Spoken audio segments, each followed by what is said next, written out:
God, what's he doing? Is his soon heaven on its way to hell? Because something bad can happen when you're this high up. You're out of control. He's letting his emotion carry him away here. Oh my God! A moonsault for the top. The leg is hooked. The leg back down is hooked. And Cody beats Wardlow to win the steel cage match. And now we know exactly what we have. What's going on, everybody, and welcome back. It's your pals at the War Report. I am your host, Murjani. Of course, I'm always joined by my esteemed colleague over in Florida, Cyrus. What's going on, man? Everything is all well. It's been a really nice week in wrestling, and I can't complain at all. But there is a lot of stuff to talk about, a lot of negativity, which I'm not a big fan of. But, you think that's so? The wrestling community. Well, yeah, I mean, we'll talk about it more within the trenches, but like a lot of the reception that the takeover got, and a lot of lying from the people. I'm not a big fan of it. Well, in case you were, within a box over the weekend or on Sunday, NXT takeover happened in Portland. Of course, it had the obligatory Poppy performance. Are you a fan of Poppy? I'm a fan of Poppy. Okay. I asked on Twitter, is Poppy's music like good? Like, do people like listen to it outside of takeovers? And nobody said anything.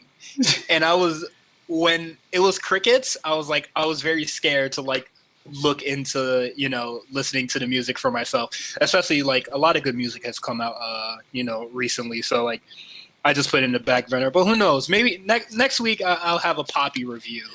I ain't got nothing else better to do. All right. Well, Poppy's new album is, I disagree. It is, she describes it as like genderless. Not genderless, genreless. It plays with like pop, and then now she's more metal now. She's kind of been like in between those fields. I think it's good. I think like since I heard, I forgot what takeover it is when they had X, like her song X on there. It was really catchy, and I looked like more into her stuff. That was probably like 2 takeovers ago. I'm not even really sure. I mean, I'm a fan. It looks like with Triple H now, Poppy's more of the NXT house band, other than Slipknot. So maybe we'll probably see her more. I think that like a lot of people are kind of sad that like what is it, CFO $sign is like gone, but I think like Triple H is doing a lot of cool stuff with the music, like seeing Miami native Denzel Curry like on the takeover theme. That was really cool. Takeover is like having like 3 themes, like that's really cool as well. Like Triple H like trying to differentiate like themselves with having like really hip cool music, so that's cool. Like whoever is like in charge of like doing the music stuff, I think they're doing a really cool a really good job at NXT. Yeah, and it seems like he, with the million things that he does, he has the kind of a pulse on like what's out there, what's new, and he presents songs from established artists and then some up and coming artists too. So good on him.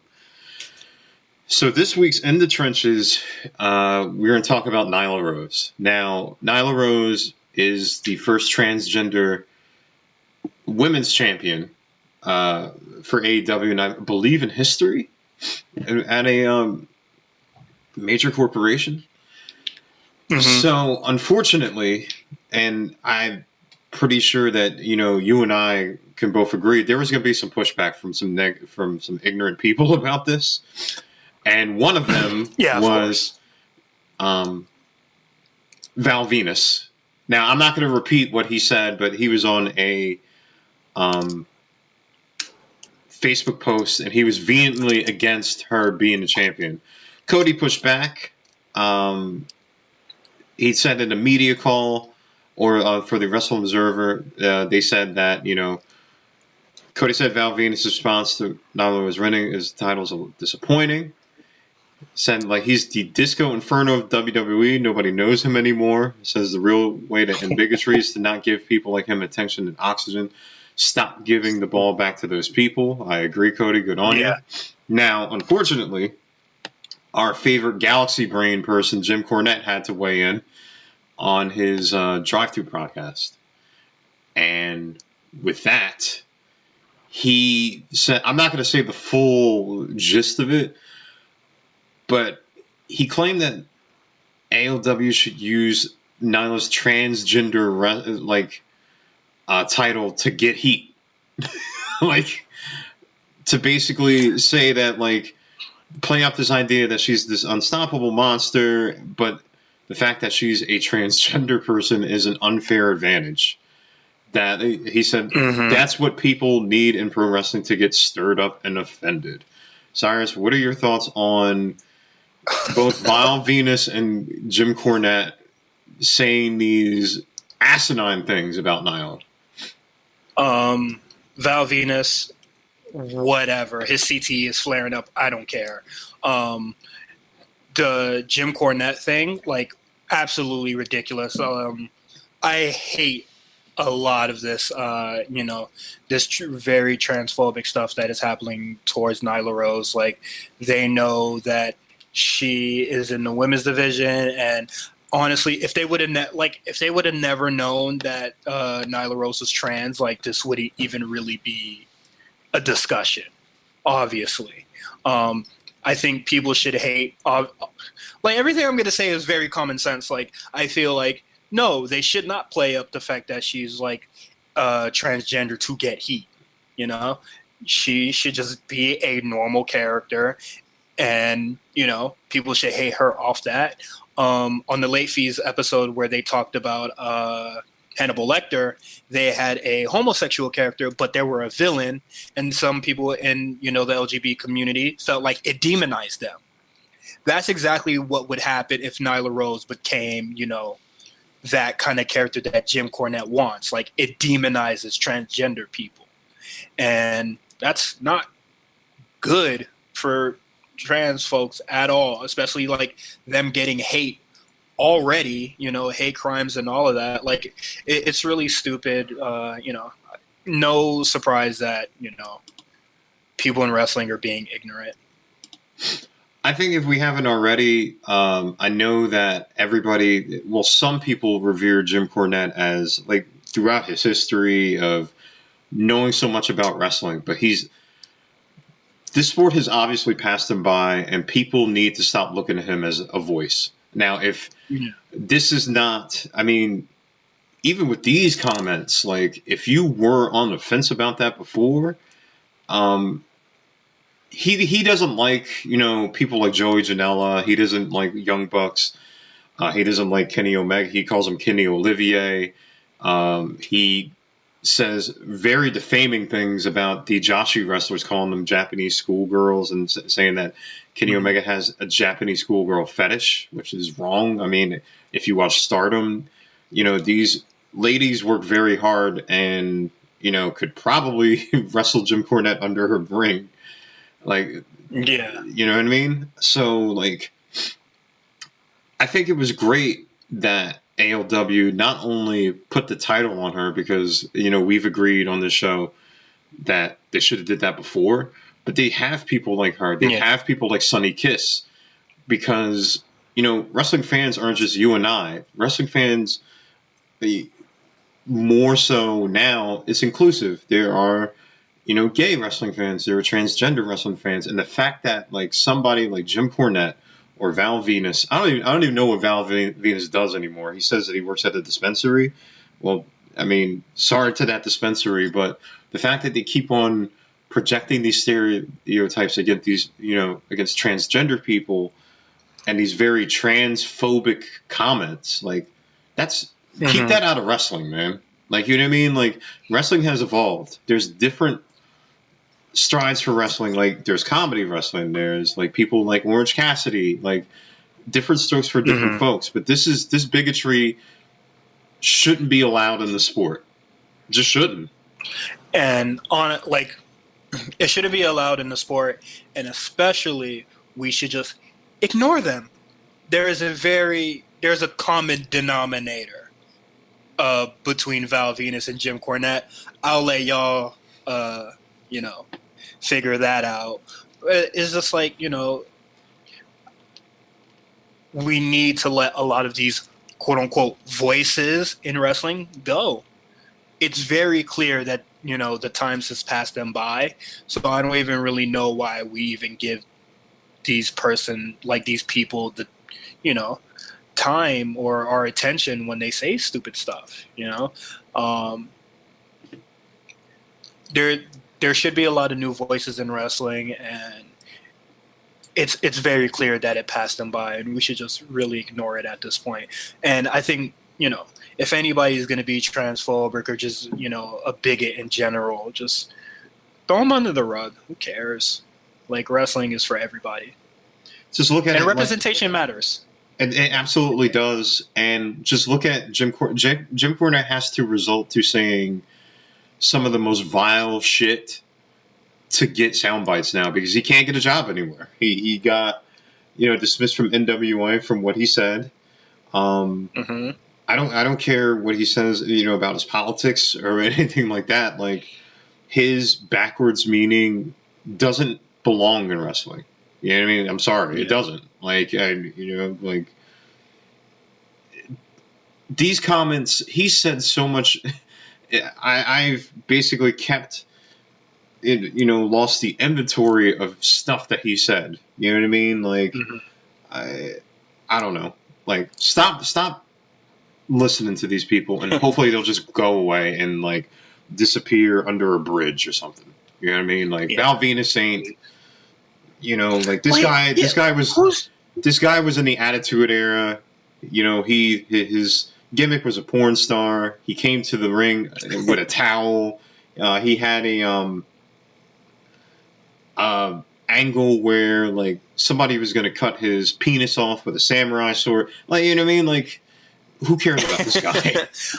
And like, come on, let's be real. Like, we would have never we would never hear of Val Venus again if he wasn't saying, some really, some transphobic stuff, Like, I'm not checking for Val Venus's opinion, man. Like, you're like, you work in a dispensary, just sell whatever you need to get by. I don't care if you want to be transphobic, bro. Man. Well, let's move on to NXT TakeOver Portland. What do you think about the show overall? It's a very good show. The ending to the main event is kind of like, it kind of like, takes the wind out of your sails a bit, depending on like who you are. Like, obviously it sets up for an angle, of course, but I thought it was a really good show. I liked it a lot. The Tegan Nox and Dakota Kai is obviously like my favorite match on the card. There's a lot of like really good story stuff that they did, and it pushes a lot of stuff forward. I thought, it's just like with any takeover. Like, basically we're echoing what we say every single Saturday or Sunday takeover. It was a good show overall. Like, it was, you had high quality matches with high quality wrestlers. Like, I have to agree with you there. Dakota Kai and Tegan Nox was my favorite. They really went hard. It is as violent as I wanted it to be, and I loved it. Laptops, cricket bats, everything. A lot of people were sour on the main event. A lot of people were sour on the angle that happened at the main event, and I was one of them. I was sitting in my place. I saw it happen. I let out a, "Oh no, not this again." And we pretty much. Going into the show, I thought that Adam Cole was going to retain. I didn't think that he was going to drop it until WrestleMania weekend, but I didn't think it was going to be. This was going to be the way how he lost. I was like, oh man, you know what I mean? A lot of people complained that the main event was way too long, but come on, we watch New Japan pro wrestling, so it's just like a long main event is really nothing to me. People kicking out of, I watch watch PWG, kicking out of a finisher is nothing to me. So I think a lot of the other complaints that I've seen about the main event was just like, okay, this seems like you're excusing it from something else, but you hate when NXT does it. I think that's kind of ridiculous.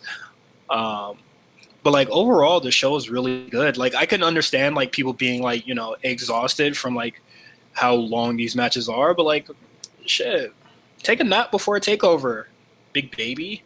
I did think that the main event got a little spammy though. I was like, okay, like it was. I was, you know what I mean? Like okay. It does get spammy, but like we go and watch an Okada main event where he's doing three different types of power drivers, 8 rainmakers, and then like the first rainmaker is like 16 minutes into the match. Like what you're in for when you see the main event start at 9:30 or 9:45. Oh no! Like if anybody knows me, everybody knows that like when I watch New Japan, I criticize that. Like I'm like.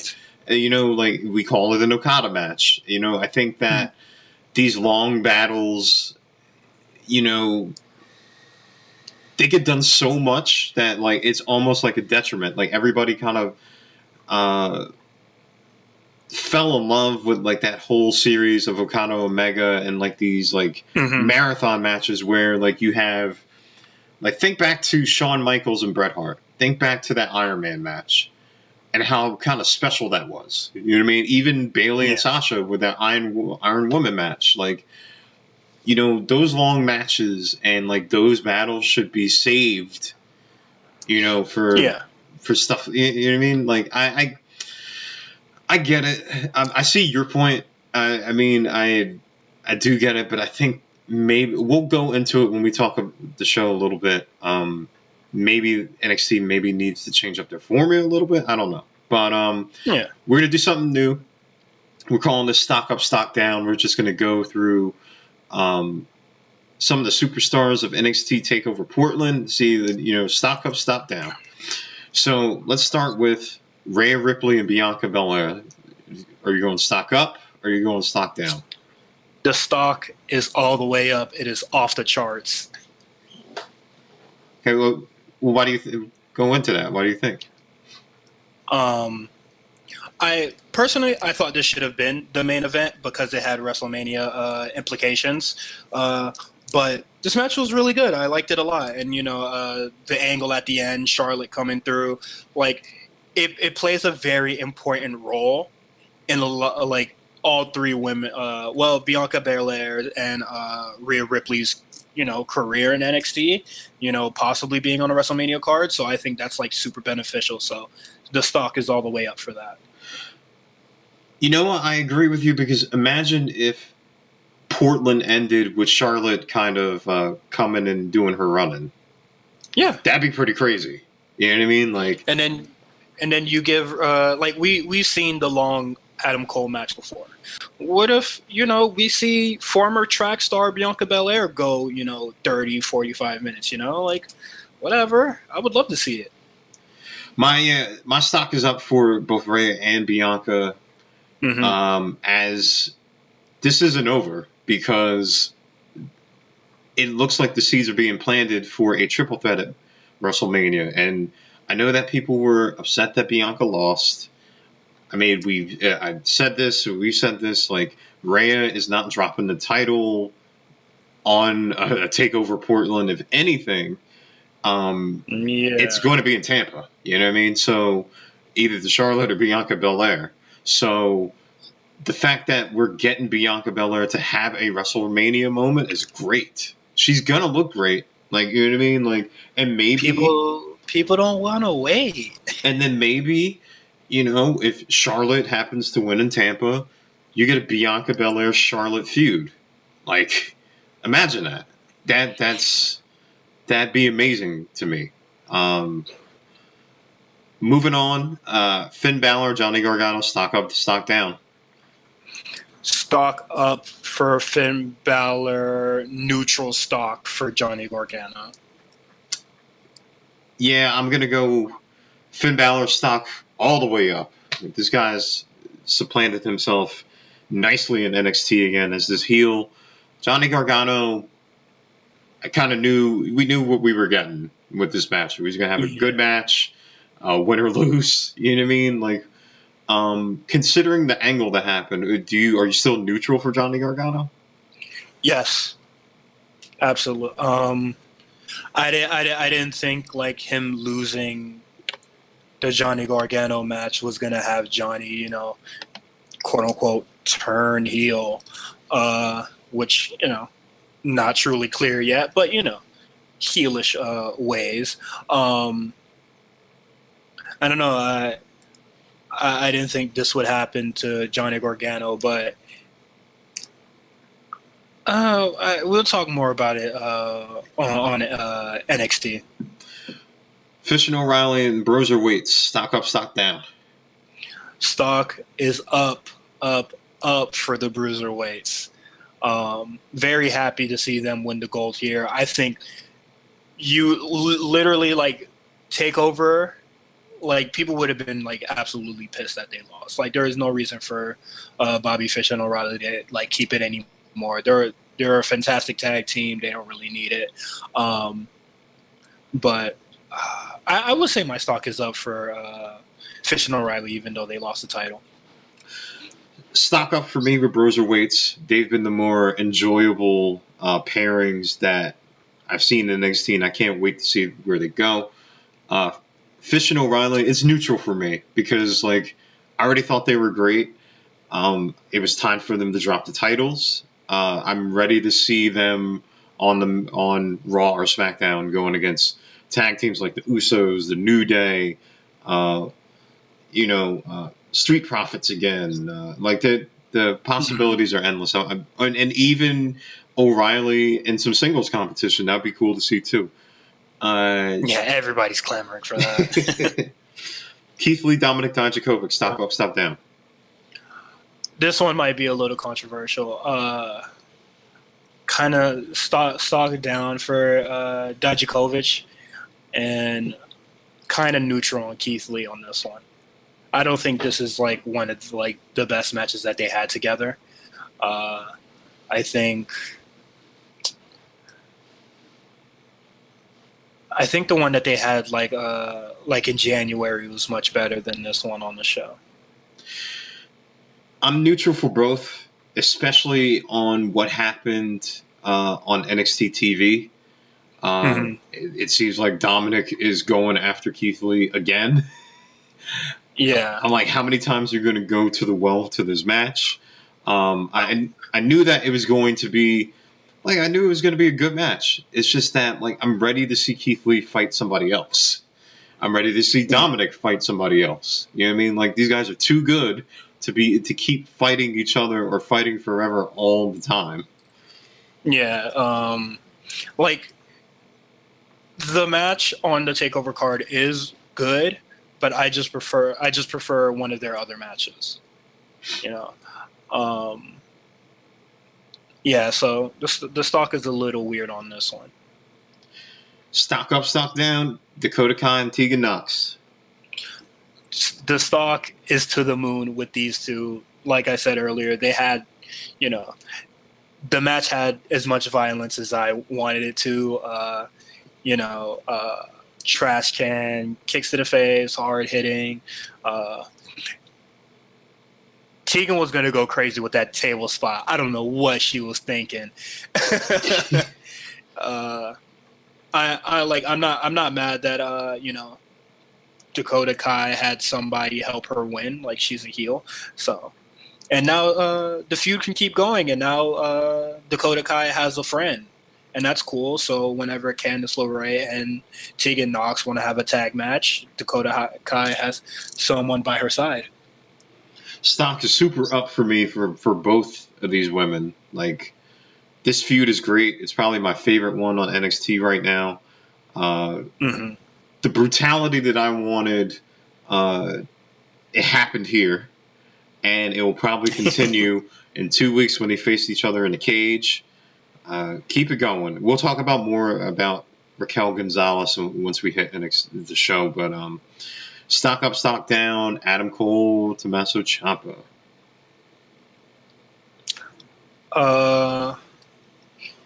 I'm going down with I'm down with Tommaso Ciampa, and you know what?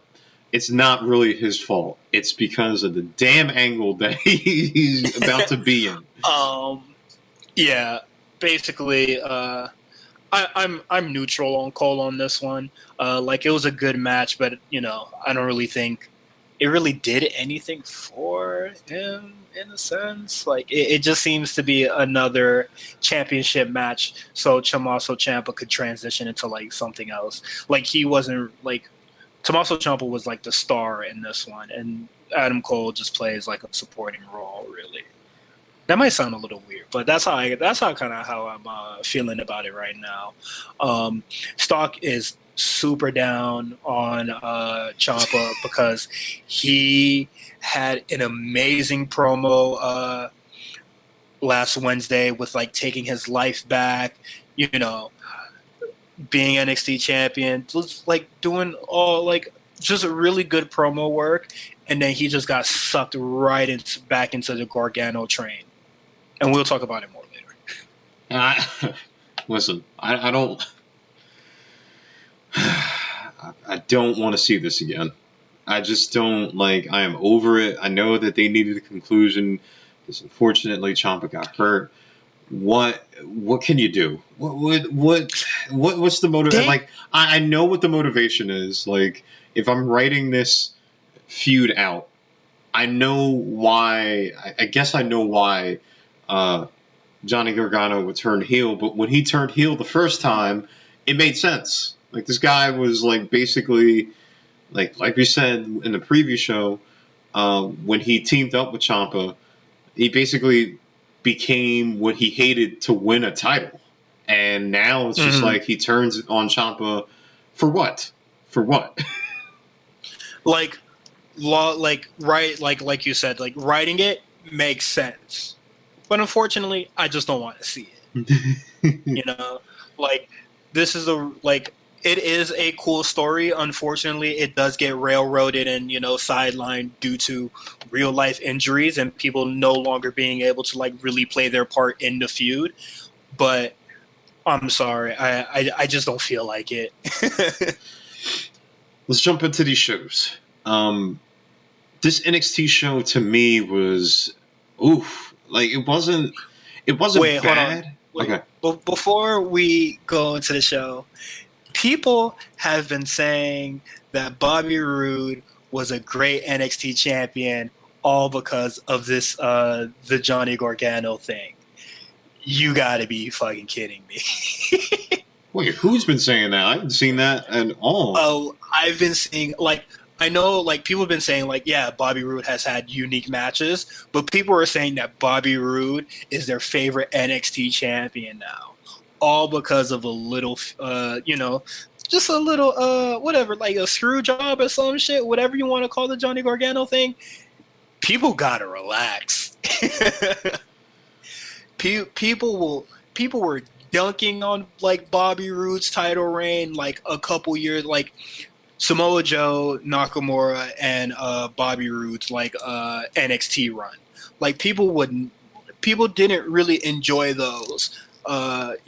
Last year, but now, oh man, they had some really cool, unique matches, blah blah blah, this and that.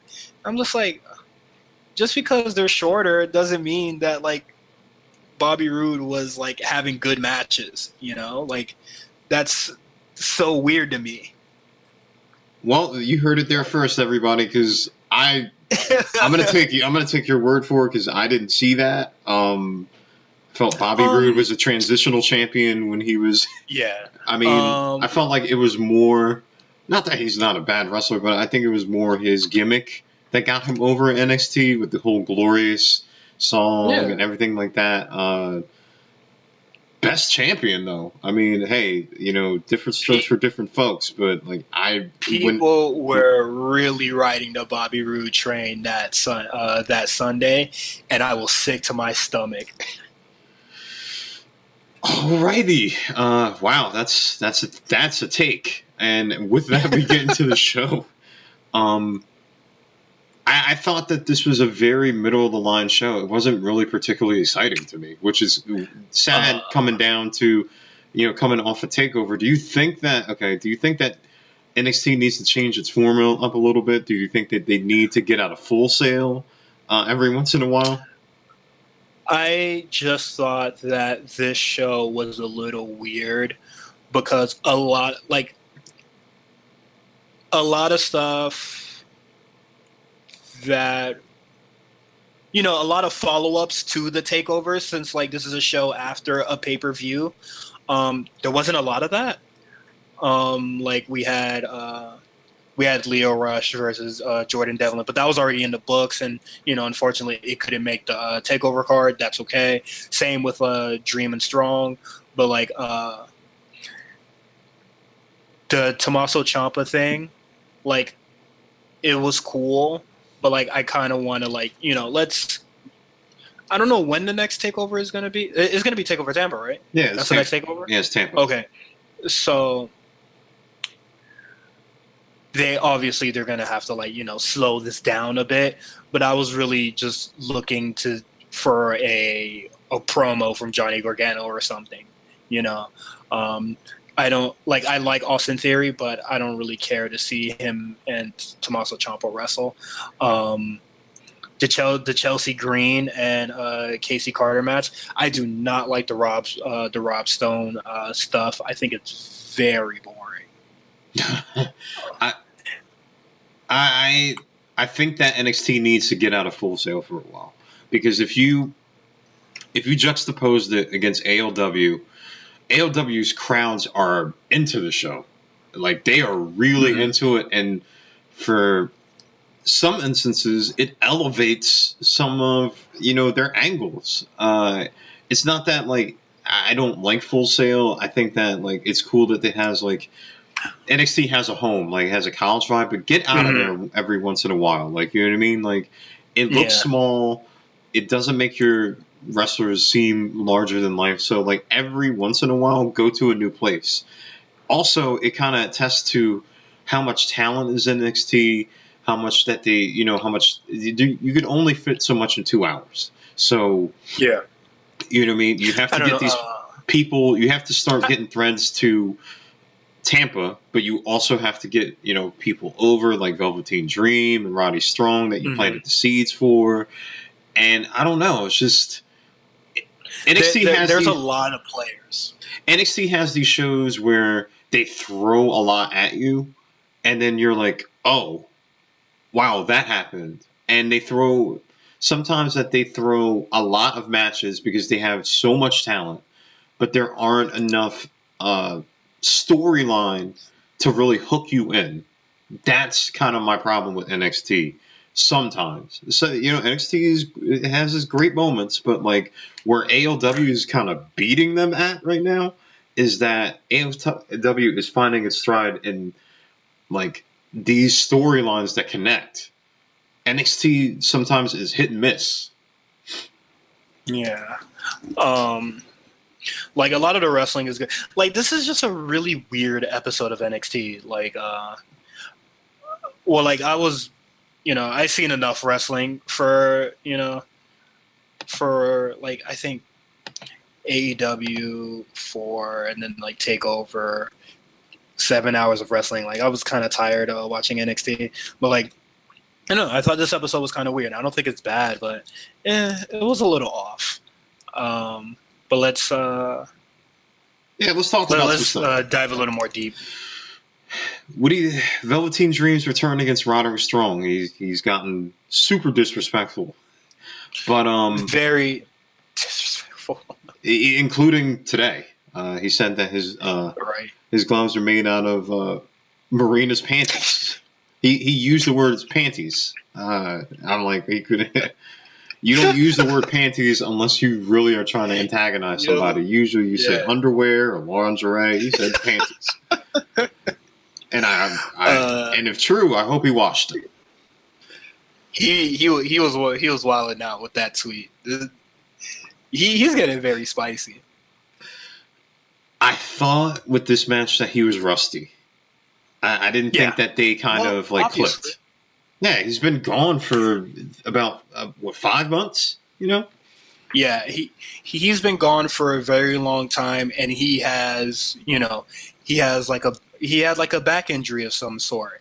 And I think when you have a back injury, the last person I would want to face is the Messiah of the backbreaker. Yeah. So I think when Roderick Strong basically like dunked his lower back over the turnbuckle, I was just like, ooh, that's gonna be really nasty. But wrestling's not ballet, quote unquote.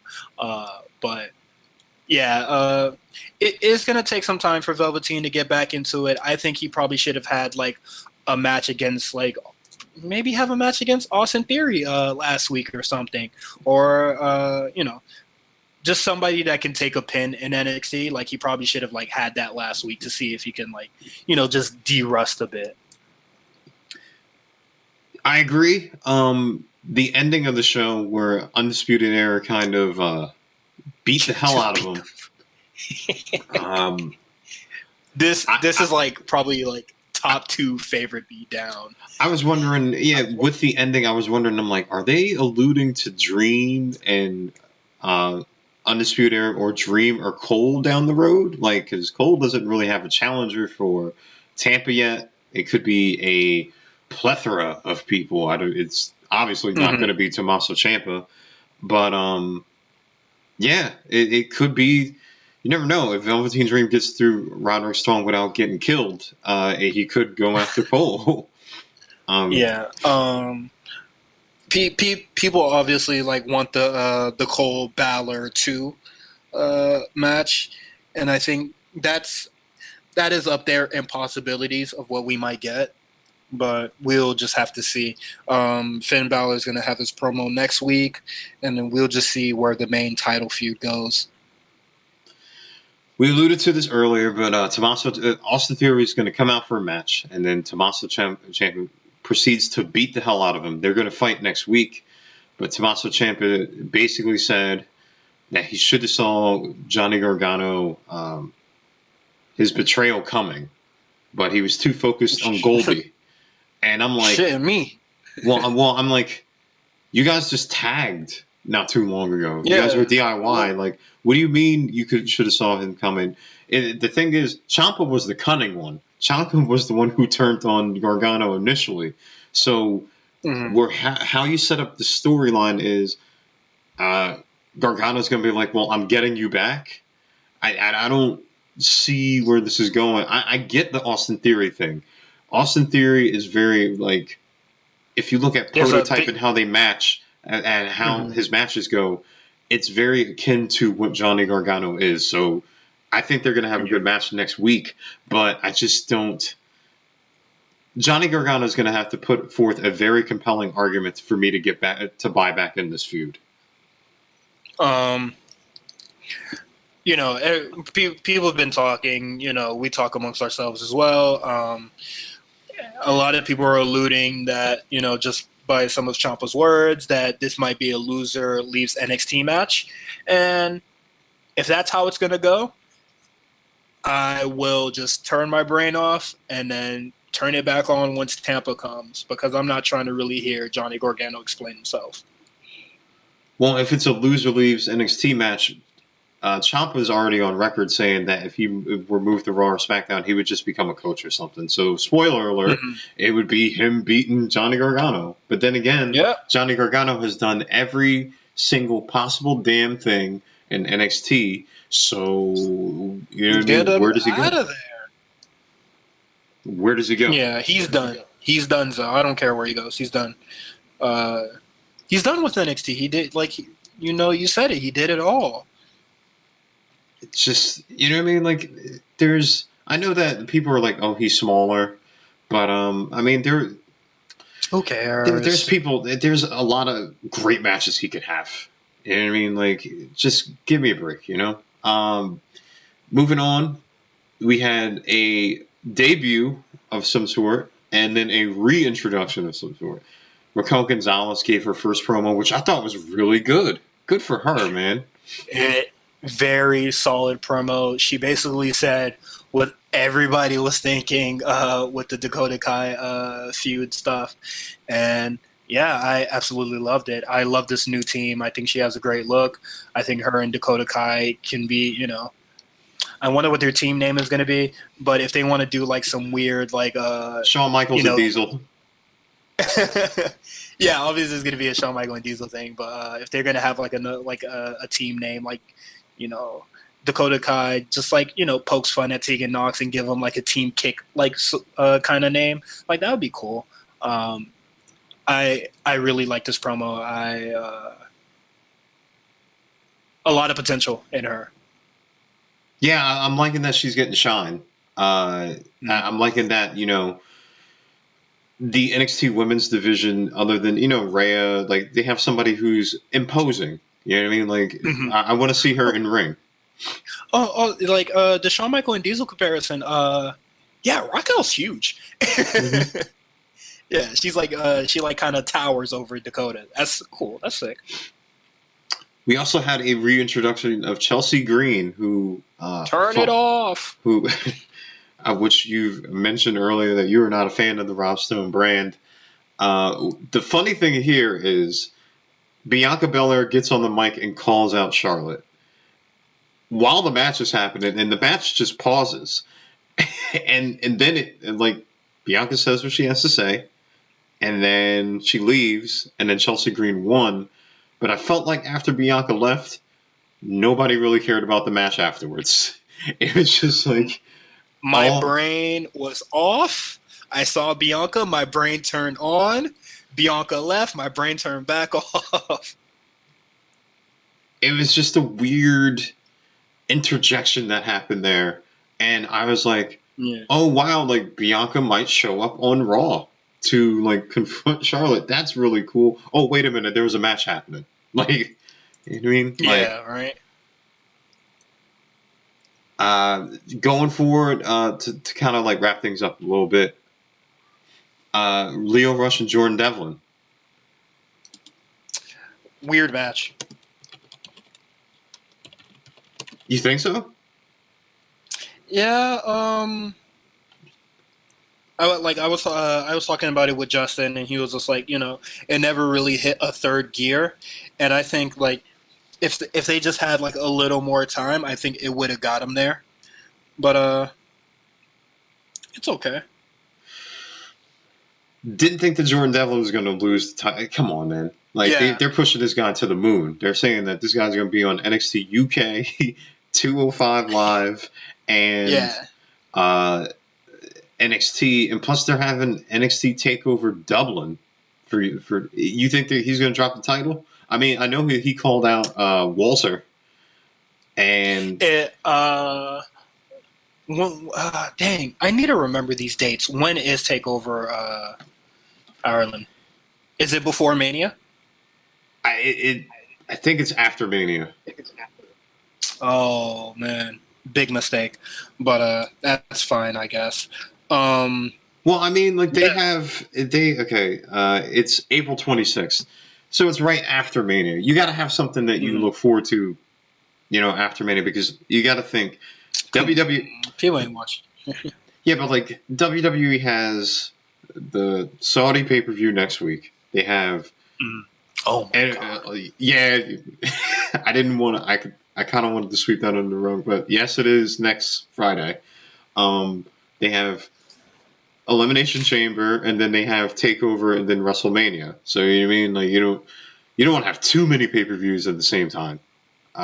You want to have something to look forward to. I'm just fantasy booking. They did say that Jordan Devlin is basically has to defend it, across 3 brands, and then you get 3 challengers from each of those brands to face them at, Takeover or, WrestleMania pre-show or something. But I would want, if they want to go champion versus champion with Devlin and Walter, that's okay. That's fine. I mean, cool. if you look through, I forgot the date, but NXT UK, they had a great match together. So like, Yeah. I'd love to see it again. I said that like with the signing of Thatcher, if he's going to be a part of Imperium, like who's going to fight Walter? Who's going to eventually take that down? And Tyler Bate is hurt, so like they're short of baby faces. Yeah, he's hurt. And then Tony Storm and Kay Lee are finally going to have that I Quit match with the very horrific ending. I can't wait to see it. You spoiled it. Okay. I mean, people could read spoilers on Twitter. I'm not going to say what the ending is, but the ending is sick. And I'm not going to say who won. Yeah, watch it next week. I believe that Walter and Dave Massive are going to have a championship match soon, too. Word? Yeah, I think it's that happens in 2 weeks. Hey. Haas 2 versus weeks? Yeah, Haas versus Haas. Where my calendar at? Say less. That sounds fire. Haas 2 weeks? Bet. So let's wrap this up talking about ALW.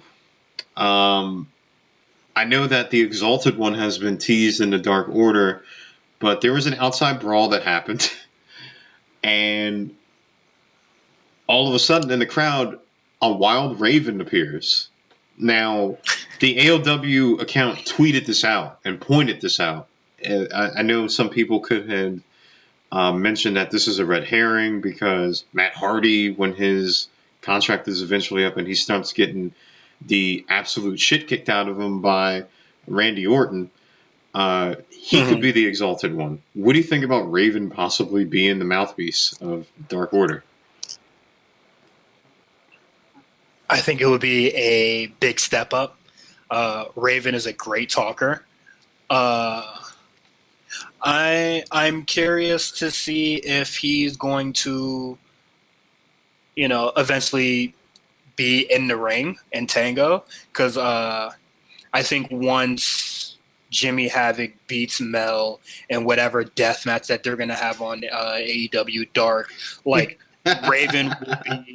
Raven will be an actual legend that, that would be cool for Jimmy Havoc to face and basically have that match under his belt or, just have that badge of honor. Listen, if 60-year-old DDP can get a match, why can't Raven? Dustin's out there wrestling.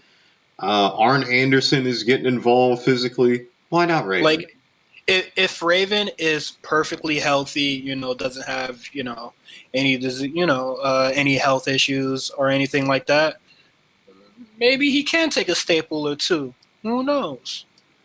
Deathmatch Cyrus is coming out. I'm for it, man. Like you said, Raven's promos are great. You know what I mean? Like, it would give another... Since they're pairing up with legends, like with Arn Anderson and Cody, and I don't know where Sean Spears is with Tully. I don't know what happened with that, but like this would actually be a legend pairing that works because they have some momentum with this Dark Order thing that they're doing. Yeah, I think now that they're like putting their foot on the gas with the Dark Order stuff and like doing less vignettes and stuff, like it's coming together. I'm disliking it less and less. So their tag team division, we saw this coming from a mile away. Bucks win the tag team battle royal. Matt Jackson seemingly, oh man, he eliminated both Santana and Ortiz by himself. I saw that like somebody tweeted out that he got his Super Cena on. I'm like, wow, Santana and Ortiz look like dweebs yet again. They look like dweebs. Since they had that title match, they've just been man. That after that one title match where they won, they got hoed immediately after by the Bucks and the Rock and Roll Express, and then ever since then they've been getting hoed in every tag team match that they're in. They had the really good one in Miami, and then they get hoed by Moxley both of them in singles competition. I think Ortiz twice, or Santana twice. I forget which one's which right now. But like, you know, he got hoed twice. Like Santana and Ortiz just look like big losers, man. Like when we first heard that they were joining AEW, like amazing get. I was hyped. Yeah. But now it's like, damn, they made the wrong choice. Like maybe you should have came over to the E and start fighting the Usos or somebody like that. Yeah, like say what you will, you know, we you know, EC3, yo, he used to be the, you know, blah blah blah in Impact, you know. Santana and Ortiz actually used to be like really good in Impact, and they used to be really nice and when they would do shows with GCW. So they had a match with the Rock and Roll Express on GCW, but like I think they're really missing out like on a lot of their tag team competition by going, you know, to the very predictable well. And speaking of predictable, Paige and Omega beat the Lucha Brothers. Like, come on. I mean, we saw this coming from a mile away. They weren't built in like the Bucks and Paige and Omega and the problems that Paige and Omega are having, plus the problems that Paige and the Bucks are having with, you know, him being standoffish. Keep in mind that Kenny Omega and Pac have a 30-minute Iron Man match next week. So, like, it's a little sidebar. Please, like, end the feud with Pac after this match, please. Yeah, it's got Pac in a weird holding pattern. But I like, obviously, you know, they weren't really building up the Lucha Brothers to win. Like, they weren't going to lose, like, 2 weeks before Revolution, you know. And, yes, they have been, like, heavily hinting at, you know, Omega and the Bucks and stuff like that. Hangman Page having, like, a pseudo-weird drinking issue. But the Lucha Brothers are a really good tag team, and it really sucks to see them get, like, constantly beat. Like they're, you know, you're missing out on something very special. Like they're over regardless, but like I think you're doing a lot of these tag teams a disservice by, you know, LOL, the Elite wins all the time, and it's just a little ridiculous to me. I mean, I know that we talked before because I think that the Elite were losing too much and they were trying to put over people way too much. Like they had to balance it out. But like, it seems like the Lucha Brothers are just spot fest guys in ALW. Yeah. You know what I mean? Like you even forget that Pentagon Jr. and Chris Daniels had like a brief little feud, and that's kind of forgotten now because Chris Daniels is feuding with the Dark Order. So like, well, that feud immediately ended once Chris Daniels botched, and then, you know, Pentagon Jr. did like joke at him a bit, and then it immediately transitioned into the Dark Order stuff, trying to like get Daniels to be the best that he can be once again. And I think that's pretty cool. But like, you know, we did have that discussion that, you know, they were putting over a little too much, and, you know, Kenny Omega, like, you know, quote unquote regress, like he's not as good as he used to be in New Japan. But him having the AEW title does not change that opinion for me. Ah, man. So we had a night of debuts. Jeff Cobb versus Jon Moxley. Of course, I thought it was a fine match. Like, if you've seen Jeff Cobb in ROH or New Japan Pro Wrestling, you know what he is. He's a solid wrestler. I don't know. I haven't heard anything if they've extended that deal that they had. It would behoove them to, because the way that the match ended, like Moxley wins in a roll-up. They beat the hell out of him again. Like Jeff Cobb is there beating him too. So like, does Jeff Cobb come back since he's the hired gun of Chris Jericho? I don't know. Hey man, if my hired gun fails a job, I'm not hiring them again. But we'll see how it goes. Well, you see how that happens. You see how that happens in ALW. Like Butcher and Blade have like basically ransacked. Unemployed. MJF's money and have not been successful at all. So MJF is going broke hiring these lackeys. But if they don't sign Jeff Cobb, I think that'll be another signing this week that they missed out on. With Impact scooping up Chris Bay, who was a very good wrestler. Cody saying that, yeah, Chris Bay is really cool, and then immediately signs with Impact like hours later. That's really funny. But Jeff Cobb would be a great asset to the team. I think, if he does sign, please take him away from the inner circle. Not doing nobody on the inner circle is looking good right now.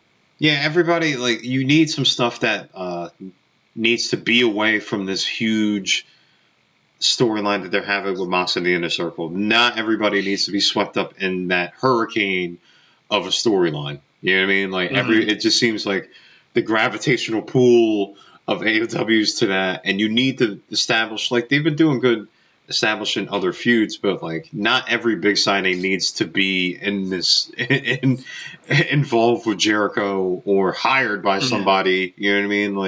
How much money is getting thrown around in AEW? If they had a mid-card title, I know who would be perfect for it, but I digress. You also had Wardlow's first match against Cody in a cage. They definitely had some color here. Wardlow definitely sold himself as the imposing guys. Yeah, it was really quick. Cody's already bleeding.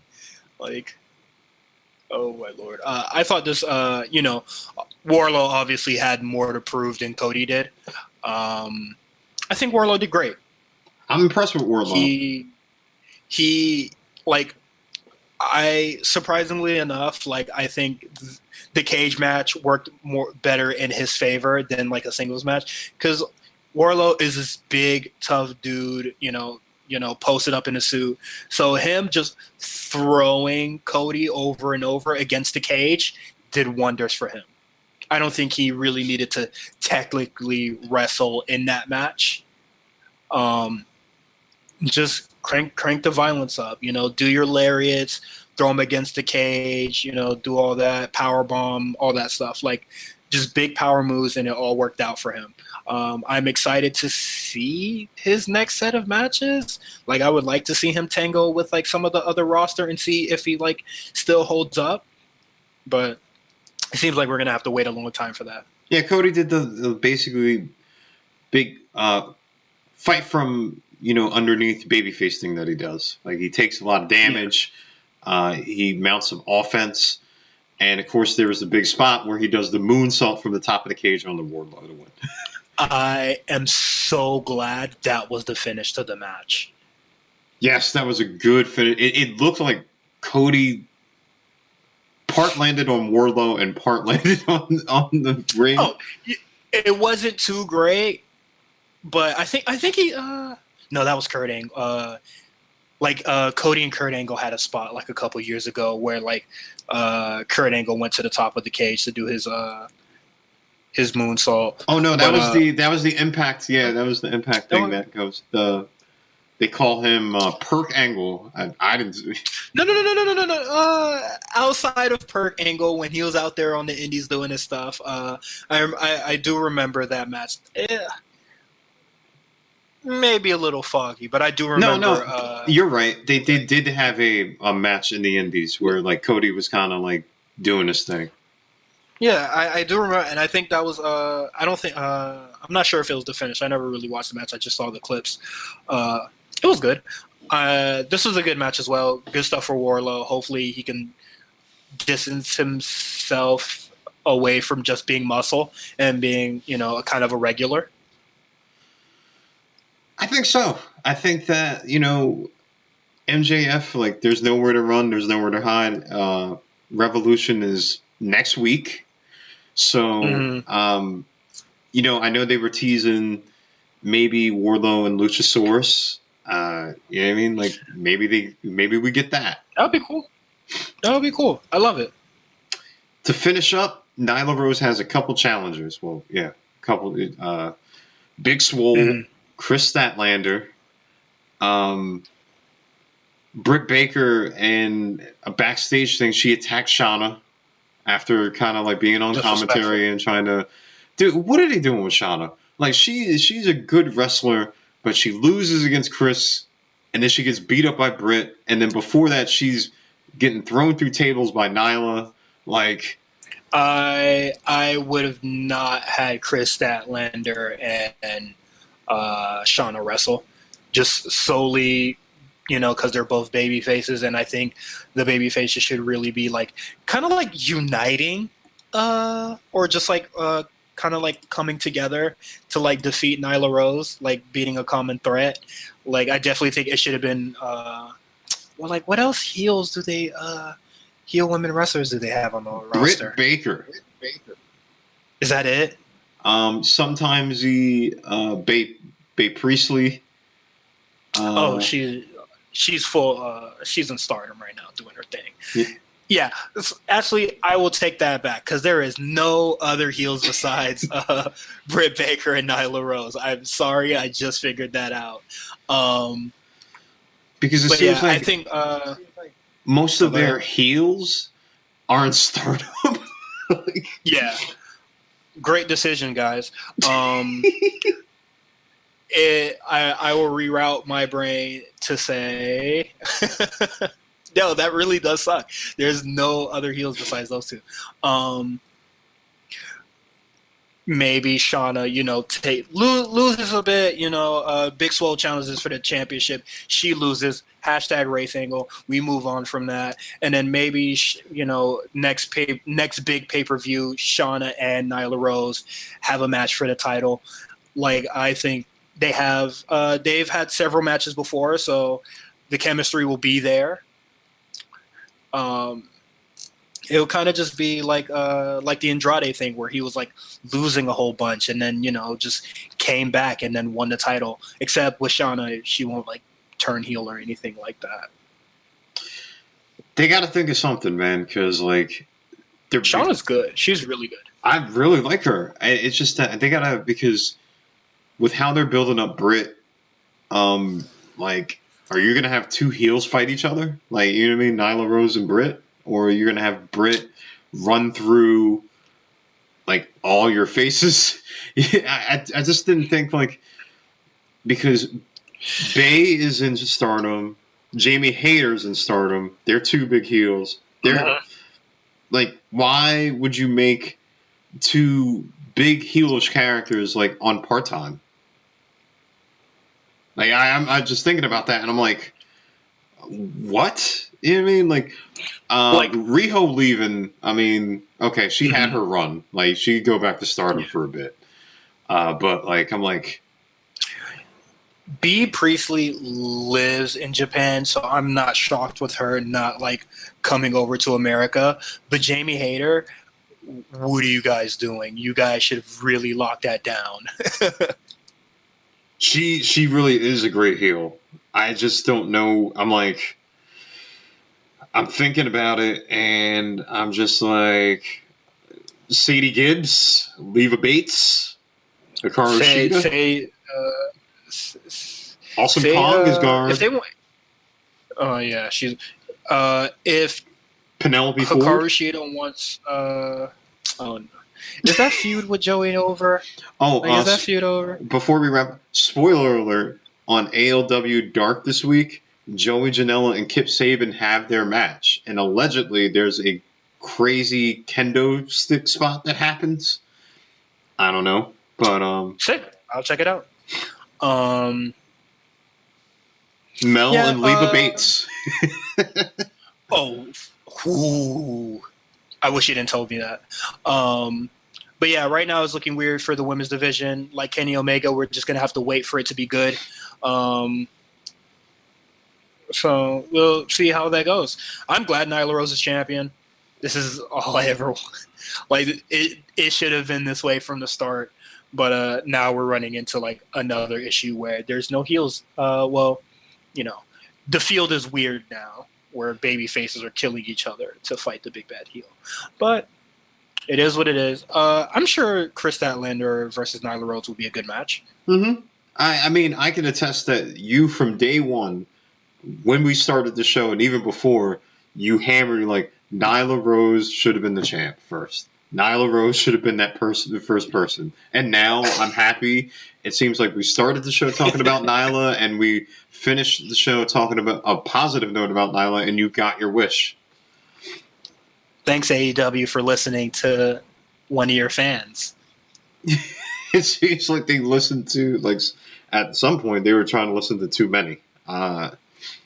Or their Discord. I don't know. Yeah. You know, trust the process, and we'll see how it goes. Right now, it is looking a little weird. I mean, is that not the truth? So, whatever they do next, like, hopefully they do the right thing. Like, if they want to, like, just have a match 3 weeks from now, Nyla Rose versus Big Swole for the title, like, sure, why not? Like, I don't think their next, like, their summer pay-per-view or their spring pay-per-view is probably really far away. Yeah, no, it's Revolution, and then it's Double or Nothing, too. Yeah. And it's towards the summer or Memorial Day weekend. So you could kick off your summer in Las Vegas with them if you choose to, because now I think they're having the pay-per-view that Saturday, and then they're having Dynamite in Vegas as well. So if you want to stay from Saturday to Wednesday, sure. I don't know if you really want to do that in Vegas. I've been to Vegas a few times. 4 days is the max for me. 5 days, it starts feeling like leaving Las Vegas or that Hunter S. Thompson movie. If you're in Vegas for Double or Nothing, have your 40 balls ready because it's going to be a long weekend. And long week, apparently. Maybe, I don't know, maybe, go on a strip, read a book. I don't know, do something like that. There's not much happening during the week. All right. That is our show this week. We will be back next week. I guess we will give our AEW Revolution predictions. This is our second AEW pay-per-view that we're talking about.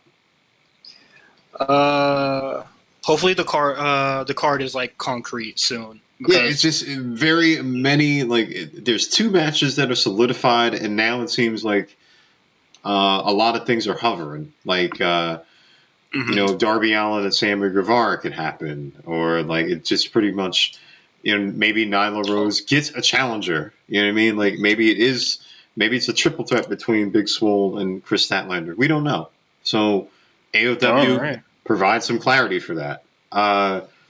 As always, you can follow us at RNC Radio Live on Twitter, Instagram, basically everywhere. We had a new episode of RSBN. We're talking about everything in the All-Star Game. Oh, yeah, I want to say rest in peace to Pop Smoke, too. That tragic ending. It's another musical figure gone too soon. I feel really bad for the younger people who are coming up and losing their heroes. It's terrible. We also have a new episode of the A Show. Sean Ross Sapp joins that episode. Good episode. They talk about that the Eminem 2K story and give background to that. It was speaking of leaking stuff. Justin told me the other day that. Oh no! I'm not. Actually, I don't know if I want to get the Capcom cops on him. No, don't do that. We're gonna hit with a copyright strike. Oh my God, yo, this man is a menace. But yeah, listen to the A Show. It's really good this week. Sean Ross Sapp does some really cool stuff. Meals turns 30. Happy birthday to him. Happy birthday, Meals. And then all the usual RNC radio shows. Yeah, Black Variant. Black Variant. They talk about the first reveal of Batman. We also have, I think, a new episode of The Lookout, right? They talk about Demon Slayer. And the Anime Awards as well. That was it. I didn't even know that there were Anime Awards, so that was a eventful listen to me. I think it just started. So Okay. I think that's like the first one. Yeah. So we will be back next Friday talking about AOW Revolution. So for myself, Murjani, and Cyrus, we will welcome you back next week.